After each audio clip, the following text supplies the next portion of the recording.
EPS işığının və rul nida işarəsinin yanmağın səbəbi və həmin zaman nə etmək lazımdır? Yaxşı baxın videoya, sona qədər izləyin. İlk öncə nə etmək lazımdır? Hər bir sürücü bunu bilməlidir. Akkumulyatoruna baxmaq lazımdır ki, əgər akkumulyator ölübsə, o zaman rulun ağırlaşmanın səbəbi akkumulyatordur. Əgər akkumulyator salamatdırsa, yəni akkumulyatorda bir problem yoxdursa, mütləq şəkildə elektrikə yaxınlaşın və dinamanı, tok sistemini ümumiyyətlə yoxlatdırın. O komponentlərdə yana bilər. Mütləq şəkildə elektrikə yaxınlaşıb yoxlayın. Əgər elektriklə bağlı bir problemlər yoxdursa, mütləq şəkildə rulavoy ustasına yaxınlaşırsınız. İlk öncə nə etməlidir rulavoy ustası?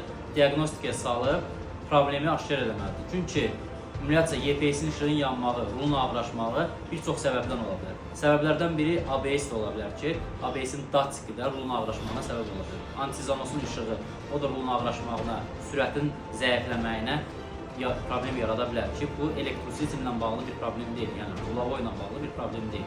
Mütləq şəkildə onun üçündür. Diaqnostikaya yaxınlaşırsınız, diaqnostikada nə problemlər varsa, hamısı çıxır üzə və dəqiqləşdirilir. Əgər ABS-in datçikində və ya ABS sistemində heç bir problem yoxdursa, kompüterdə diaqnostikada çıxır ki, EPS-in bucaq datçikində problem var, yəni Uqol Pavrota datçika rusca deyəndə, bu problem əgər ondan qaynaqlanırsa, Uqol Pavrota datçikdə gördüyünüz bu datçikdir ki, təmir olunmur və rul əgər ağırlaşma bundan yaralanıbsa, zbor elektrositil, yəni gördüyünüz bu elektrositil dəyişilir.